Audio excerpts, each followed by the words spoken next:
Hello students, आज continuity में एक नेक्स्ट थ्योरम बोलजानो थ्योरम पढ़ेंगे। ठीक है, बहुत इंपॉर्टेंट इंटरेस्टिंग थ्योरम है, बहुत ही ज़्यादा इंटरेस्टिंग। ठीक है, इसका कॉन्सेप्ट बड़ा शानदार है। क्या? If a function F is continuous in closed interval A B, कोई भी फंक्शन हमें क्लोज इंटरवल ए बी के अंदर कंटिन्यूस गिवन है। ठीक है, फिर बोल रहा है if and F of A and F of B are the opposite sign, यानी कि जो एंड पॉइंट है हमारे इंटरवल के, उनके ऊपर फलन की वैल्यू अपोजिट साइन की है। यानी कि एफ हमें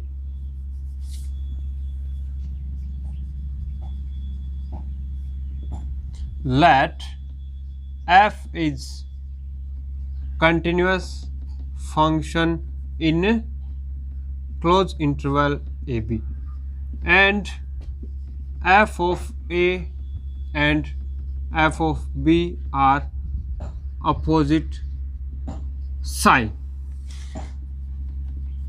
ये दोनों क्या है? अपोजिट साइन के, एफ ऑफ ए और एफ ऑफ बी।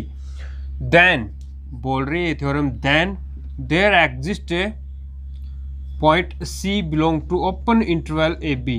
एक सी ओपन इंटरवल में मिलेगा, ऐसा सी होगा सच दैट इसके ऊपर f की वैल्यू 0 होगी, यानी कि f of c is equal to 0 होगा। क्या समझे? इसका मैं आपको ग्राफिकली मीनिंग बताता हूँ क्या मतलब है इसका। तो कोई भी हमें एक फंक्शन दे रखा है,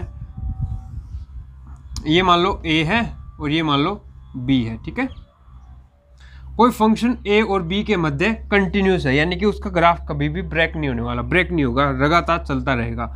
और हम विदाउट लॉस ऑफ जेनिटी, देखो इसने बोला है कि एक अपोजिट साइन के, एक पॉजिटिव होगा तो दूसरे को नेगेटिव होना पड़ेगा।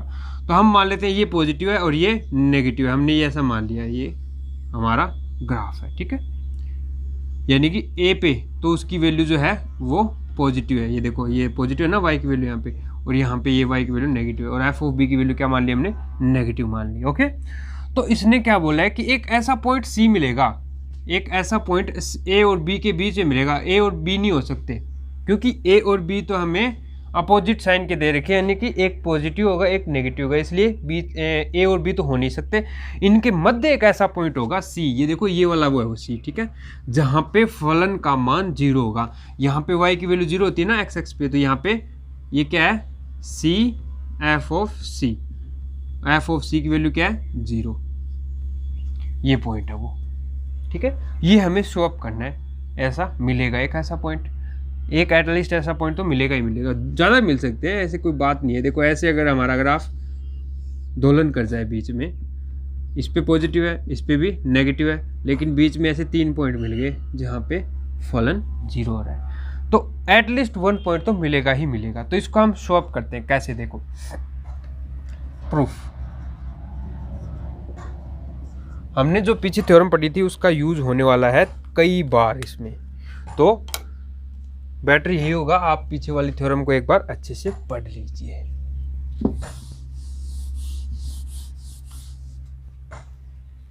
तो देखो मैं एक सेट कंस्ट्रक्ट कर रहा हूं, एक एस सेट बना रहा हूं। पहले तो देखो विदाउट लॉस ऑफ जेनिटी में मान लेता हूं एफ ऑफ ए हमारा 0 से बड़ा है। Let without loss of generality, मतलब कोई ना कोई केस तो बनेगा ना, F of A is greater than and F of B is less than 0। ये मैंने मान लिया कि एफ ऑफ ए हमारा पॉजिटिव है और एफ ऑफ बी नेगेटिव है, दोनों अपोजिट मानने हैं बस। इसको नेगेटिव मान सकते हो, इसको पॉजिटिव मान सकते हो, कोई दिक्कत नहीं है, 2 केस बना सकते हो आप। तो पहले हम ये वाला लेते हैं। ठीक है, ये इसको हम पॉजिटिव मान लिया। अब मैं एक सेट कंस्ट्रक्ट कर रहा हूँ, एक ऐसा सेट बना रहा हूँ, वो सारे x real number such that F of x is a positive. वो ए बी के वो एलिमेंट जो उनके ऊपर फलन की वैल्यू पॉजिटिव आ रही हो, ऐसा मैंने मान लिया। अब देखो एफ ऑफ ए पॉजिटिव है ना, तो अगर x की वैल्यू a पुट करूंगा तो ये पॉजिटिव देगा, यानी कि s के अंदर a तो है, ये गारंटी है यहां से, क्योंकि पॉजिटिव है ना। Since a belong to s, चूंकि क्यों आ रहा है? क्योंकि f ऑफ a की वैल्यू पॉजिटिव है। f ऑफ a की वैल्यू पॉजिटिव होती है, a अपने s के अंदर कंटेन करेगा। इसका मतलब S is not equal to 5, हमारा एस सेट है वो 5 तो नहीं है, इम्पटी तो नहीं हो सकता क्योंकि ए तो उसके अंदर आ रहा है। अब बात करते हैं बाउंडेडनेस की। चूंकि देखो हमारा एस जो है वो ए और बी के मध्य ही आने वाला है, हमारे एस के अंदर जो एलिमेंट्स आएंगे वो ए और बी के मध्य कोई पॉइंट होंगे वही आएंगे। इसका मतलब हमारा एस जो है वो बाउंडेड है, हमारा एस क्या है, बाउंडेड है, अपर एंड लोअर दोनों तरह से बाउंड है। तो एक थ्योरम होती है कि every bounded set has a supremum, यानी कि एवरी जो बाउंडेड सेट है उसका सुप्रीमम और इन्फीमम एग्जिस्ट करता है। Since every bounded set has supremum, ठीक है ना, क्या supremum. Let C is the supremum, C is the supremum of S। हमने मान लिया कि जो C है हमारे S सेट का सुप्रीमम एलिमेंट है। इसका मतलब कहने का क्या होता है कि S के अंदर बहुत सारे एलिमेंट है ना, इनमें एक C ऐसा पॉइंट है जो इसकी अपर बाउंड में सबसे लोवेस्ट वैल्यू है, ये सुप्रीमम है, ठीक है। ओके नेक्स्ट देखो, इसको दो पार्ट में हम प्रूफ करेंगे। हमें ये दिखाना है कि यही हमारा C जो है वो पॉइंट है जो फलन की वैल्यू 0 लाएगा, और ये भी दिखाना है कि ये C जो है वो एंड पॉइंट नहीं हो सकते, यानी कि किसी मध्य पॉइंट होने वाला है ये भी दो चीज़ें दिखानी है। तो पहला हम दिखाएंगे कि C belong to open interval AB, यानी कि एंड पॉइंट नहीं हो सकता। Case 1 C belong to open interval AB, पहली बात तो ये शो करेंगे हम, ठीक है, कि इसका C जो है वो एंड पॉइंट नहीं हो सकता। लेट्स सपोज कि C हमारा एंड पॉइंट है A के बराबर। लेट्स सपोज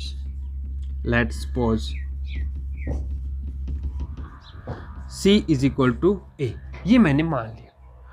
अब C A के इक्वल है, इसका मतलब, और हमें क्या पता है ये स्ट्रिक्टली ग्रेटर देन 0 है, f of A strictly greater than 0 है, यानी कि f of C strictly greater than 0 हो गया। ये श्योर हो गया ना, क्योंकि हमें गिवन ही था। अब ये बात हो रही है, तो पीछे एक हमने थ्योरम की थी कि हमारा फंक्शन A पे कंटिन्यूस है, A पे कंटिन्यूस है, और f ऑफ A की वैल्यू हमारे पास क्या आ रही है, पॉजिटिव आ रही है। तो हम A के अराउंड एक स्मॉल नेबरहुड बना सकते हैं जिसके अंदर हमारा फलन पॉजिटिव होगा, ये तो श्योर है ना। देन बाय प्रीवियस थ्योरम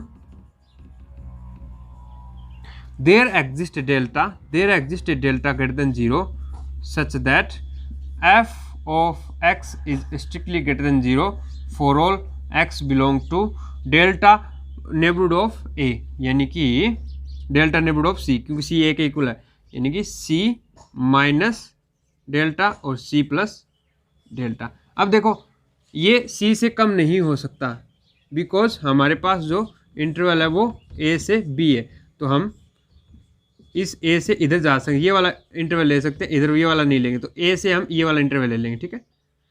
तो ये वाला मैंने इंटरवल ले लिया, यानी कि x हमारा इस इंटरवल में होगा तो हमारा फलन पॉजिटिव रहेगा बाय प्रीवियस थ्योरम, एक ऐसा मिलेगा ही मिलेगा।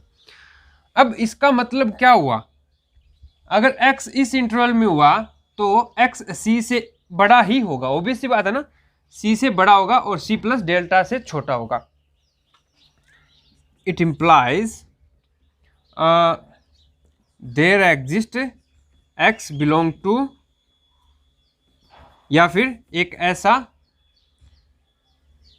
पॉइंट इसके अंदर मिल जाएगा, then it implies there exist a point D that greater than equal to C such that f of D is greater than 0। तो अब आप यहाँ से कॉन्ट्राडिक्शन क्या देख पा रहे हो कि एक C तो हमारा सुप्रीमम था, कि इससे बड़ा एक ऐसा एलिमेंट हो ही नहीं सकता जिसकी वैल्यू ये हो रही हो कि पॉजिटिव आ रही हो। अगर पॉजिटिव आ गई तो C उसका सुप्रीमम नहीं हो सकता। This is contradiction that C is supremum. This is contradiction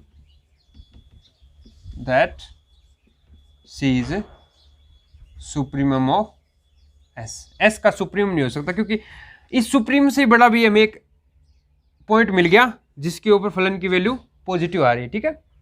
हमने तो ये माना था कि इससे बड़ा कोई पॉइंट है ही नहीं जिसकी वैल्यू पॉजिटिव आ जाए, है ना, लेकिन इससे बड़ा तो हमें डी मिल गया जिसकी वैल्यू पॉजिटिव आ रही है, तो ये कॉन्ट्राडिक्शन हो गया। इसका मतलब जो हमने सपोज किया था C इक्वल टू ए, ये नहीं हो सकता, गलत किया था। इसका मतलब C नॉट इक्वल टू ए, कभी भी ए के इक्वल नहीं हो सकता। सिमिलरली हम दूसरा केस बना रहे हैं कि B के इक्वल है, suppose C equal to B, वही सेम कंडीशन है। इसका मतलब f of C is strictly less than 0, क्योंकि f ऑफ B की वैल्यू लेस देन 0 थी। Then by previous theorem there exist delta 1 ले लो, अब की बार delta 1 greater than 0 such that f of x is less than 0 for all x belong to b minus delta 1 और b plus delta 1, और ये हम b से ज़्यादा जा नहीं सकते क्योंकि हमारा इंटरवल ही b तक है, तो इसको ऐसे लिख सकते हैं।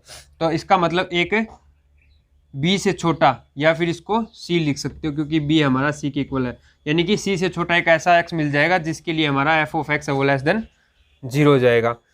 लेस देन 0 हो जाएगा तो फिर ये कॉन्ट्राडिक्शन आ गया किसका, हमारा सुप्रीमम का।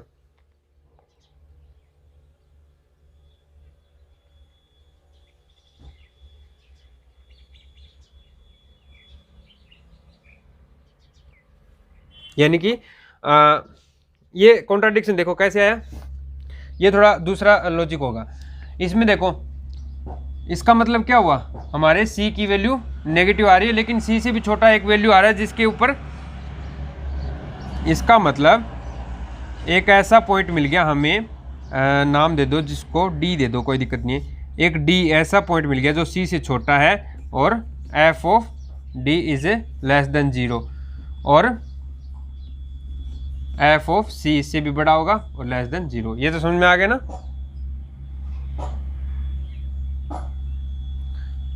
ये हो रहा है, ठीक है। एक C से छोटा पॉइंट ऐसा मिल गया जो लेस देन 0 हो रहा हो, लेस देन 0 हो रहा हो, और D हमारे पास लेस देन C है, यानी कि अपर बाउंड में सबसे लोएस्ट वैल्यू नहीं हुई। अब की बार अपर बाउंड में सबसे लोएस्ट वैल्यू D हो रही है, इसका मतलब सुप्रीमम D आ रहा है, इसका सुप्रीम C नहीं D आ रहा है।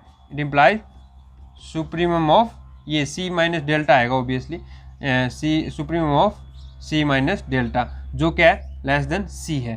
तो ये कॉन्ट्राडिक्शन हो गया किसका, C का, कि C हमारा सुप्रीमम है, तो ये बात गलत थी, इसलिए हम ये केस भी नहीं ले सकते। इसलिए इसका मतलब C belong to open interval AB, ठीक है। थोड़ा प्रूफ थोड़ा पेचीदा है, अगर आप एक दो बार समझोगे, सुप्रीमम की डेफिनेशन अच्छे से देख लोगे, उसके ऊपर एग्जांपल सॉल्व कर लोगे तो अच्छे से समझ पाओगे। अभी हम दूसरा केस ले रहे हैं, हम दिखाएंगे कि वो f ऑफ C इक्वल होगा 0 के।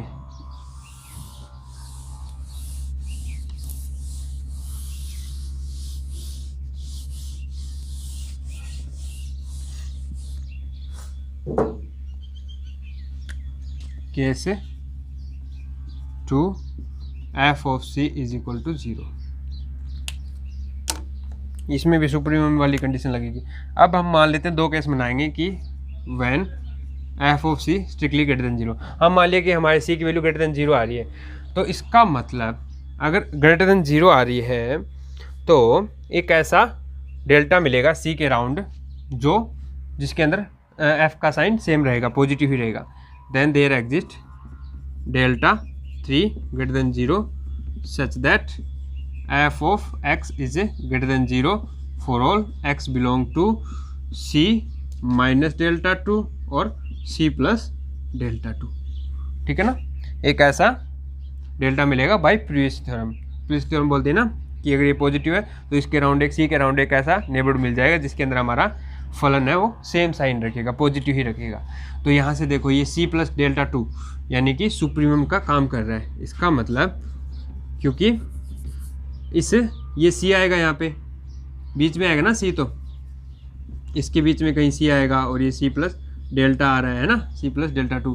तो सी और सी प्लस डेल्टा टू के बीच में एक पॉइंट मिल जाएगा। Then there exist a D belong to C to C plus delta two. इनके बीच में एक सी डी मिल जाएगा such that F of D is greater than 0। ये देखो जो सी से बड़ा है, इसका मतलब C is not supremum, that is contradiction of definition of supremum.